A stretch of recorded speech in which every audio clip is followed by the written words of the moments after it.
I am Dr. Camillus Kasala of the Eastern Africa Statistical Training Center.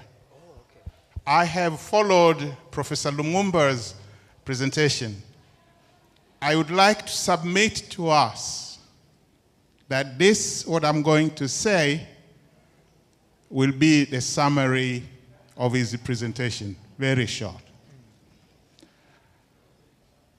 There is no hygiene in African politics because of what I call the not always vicious circle. This circle begins with what is logical in African politics is not always practical. What is practical is not always right. What is right is not always ethical. What is ethical is not always desired. And what is desired takes us back to what is not always logical. Now, what is the hygiene? Mwalimu Nyerere avoided what I call temptations of 5 Ps. And I would like the young people here to listen very, very carefully, because the world today is everywhere broadcasting these 5P temptations. Please, future African leaders, the young people, avoid the first P. Avoid being the victim of the first P. The first P is power. Avoid being the victim of the second P, property. Avoid being the victim of the third P, prestige. Avoid being the victim of the fourth P, popularity. And avoid being the victim of the last P, pomposity.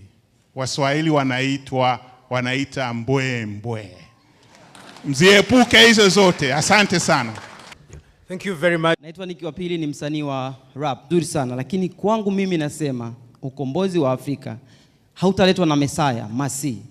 Hata ukiwasoma kina Mwalimu, kina Kabrala, kina Sankara, waliogopa sana hiyo dhana ya umasi ambao sisi wote tunaiabudu. Leo tumejaa kwa sababu anakuja Profesa Lumumba. Ni dhana ya umasi. Hakuna wakulima hapa wamekuja kutoa mada. Hao ndio wanaishi umaskini kila siku. Hakuna wakonda, hakuna wapiga debe. Kuna hiyo hierarchy ya kuhodhi maarifa. Sisi wasomi ndio tutaongea. Wale wanyonge tumewaacha. Kwa hiyo kwangu mimi nataka kukazia kwamba mapinduzi pekee ambayo yataikomboa Afrika kwanza ni kuvunja huo mfumo mzima wa uchumi na kubadilisha mfumo kama Mwalimu alivyotaka kubadilisha mfumo. Turudishe nguvu kwa wananchi. Tukumbuke mapinduzi ya Afrika yalipigwa na wananchi, lakini viongozi walipokuja kuyashika na kukaa kwenye mikutano waliwalagai na kuwauza wananchi. Tunatengeneza taasisi, lakini Mwalimu alisema taasisi za demokrasia. Kwa sababu nzako ni taasisi lakini ni chombo cha ubepari. Kwa hiyo kwangu mimi naungana na profesa kwamba tumeona viongozi wachafu lakini mfumo unawapa fursa za kuwa wachafu. Kwa hiyo lazima tuelewe mfumo mzima unafanyaje kazi na tools zake ni zipi. Mimi naogopa sana hizo lugha za taasisi, equality, kwa sababu wakoloni ni lugha zao hizo. Katiba na kila kitu. Kwa mimi narudi kwa sababu ilimfanya Sankara akawawa Hani wa South Africa, akawawa Lipumba kwa sababu walitaka kubadili mfumo wa kiuchumi. Na ni lazima uanze na dira kubwa kama Mwalimu, alibadilisha elimu, alibadilisha siasa na kila kitu kutengeneza mfumo mpya.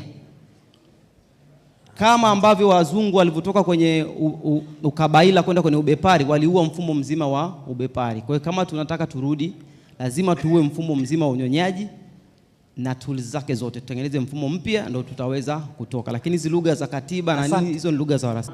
When I listen to you, who is an artist, and I know you are either below 30 or below 35, I was refreshed. The former president of Sierra Leone, whom I did not like for many things, but I liked him for one thing, he said that in Africa, a journalist with a pen in his hand is like a warrior with an AK-47. He can use it to protect or to destroy. Africa is a fragile continent. What Europe and America can withstand, having gone through different decades of civilization and civil wars, sometimes the multi-ethnic African communities cannot survive. The artists in Africa must be a lot more careful. You must use the tweets a lot more carefully. You must use the Facebook a lot more carefully. You must use all those mediums a lot more carefully.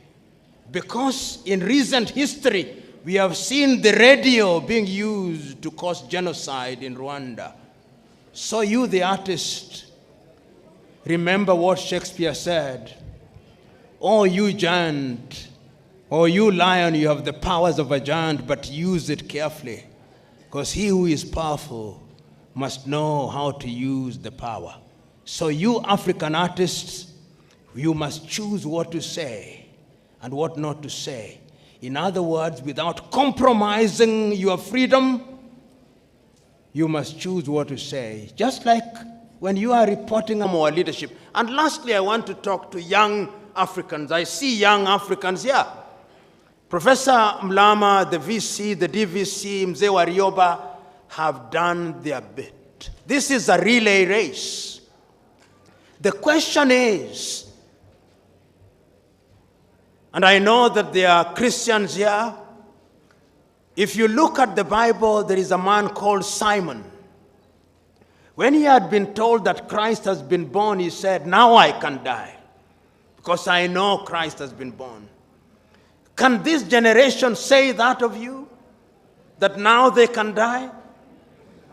Can we leave Tanzania in your hands? Will it be safe? Or you will want to make it the 52nd state of the United States? That is the question. And even those of you who are from the Muslims, many Muslims here will know the great hadith writings of Abu Huraira. When the Prophet had been poisoned and he was dying, the comfort of the Prophet is that he had his Sahabas. You who are here, are these your Sahabas? Will they sell us to Europe and America? The question is yours. Choose you now. The Chinese have chosen. They are coming here.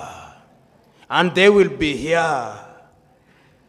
There is a phone that I acquired recently called the Techno. In the next 5 years, out of every 10 phones, 9 will be Techno. China knows what it wants. We are 1.3 billion. Do we know what we want? Sisi wa Afrika. Au in the words of Nyerere, tunabaki kushangana kuduatu. I know it can. Tanzania, when one talks about hygiene, one must start in the 1960s. One must remember the Arusha Declaration and the nobility of the intentions of Mwalimu Julius Kambarage Nyerere. And that is why many of you may not know, but at one time it was suggested that he be made a saint of the Catholic Church. And the reason was very simple. This was a man who had ideas. This was a man who had clarity of thought. This was a man who could see the future almost with the exactitude of a Jewish prophet. This was a man who had the humility, almost like the humility of the carpenter of Nazareth. This was a man who loved his country. He made mistakes, and when he made them, he realized and corrected them. That is his greatness. Is it not Saint Just who said that nobody can rule guiltlessly? This is a man who found 120 plus ethnic groups and welded them into one nation, so that Tanzanians speak with one voice. You know, if you look at Tanzania and you ask your typical Tanzanian, what was the ethnic extraction of President Kambarage Nyerere? They do not know and they do not care. If you ask Tanzanians what was the ethnic extraction of the second president of Tanzania, Mzee Ali Hassan Mwinyi, the Tanzanians do not know and they do not care because it does not matter. If you ask them what was the ethnic extraction of the third president of Tanzania, Benjamin William Mkapa, they do not know and it does not matter and they do not care. And if you ask Tanzania what was the ethnic extraction of your fourth president, Jakaya Mrisho Kikwete, they do not know and they do not care. And if you ask them what is the extraction of your fifth president, John Pombe Magufuli, they do not know and they do not care. They only know that he's a bulldozer.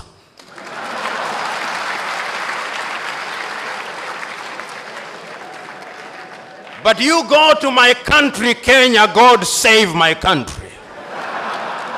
God save my country. When you meet your typical Kenyan and you introduce yourself as John, they'll ask for the second name, not that they may know your full names, but that they may identify you with your ethnicity and pigeonhole you accordingly.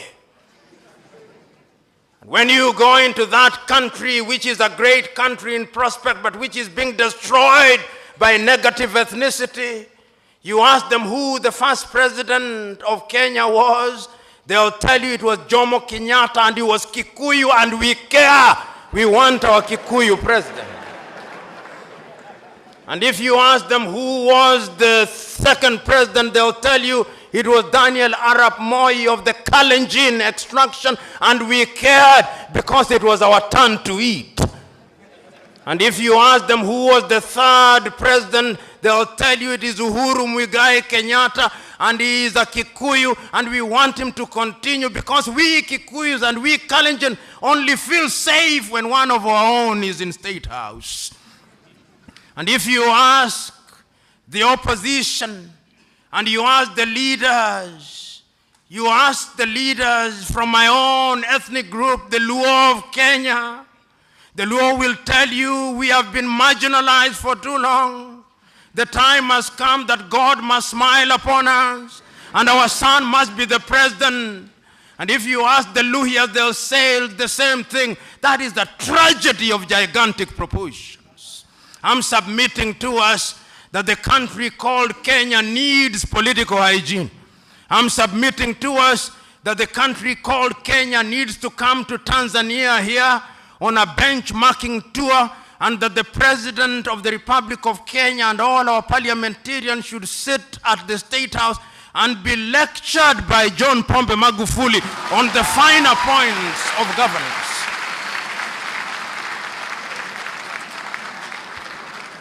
Of course, Mzee Warioba will be there, and other stalwarts will be there. Salim Ahmed Salim will be there.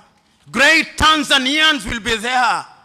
And Nyerere will remind us, katika karne ya 21 tupande basi ya makabila ujinga na upumbavu, because it can destroy a nation. There is need for political hygiene in Kenya. Right now in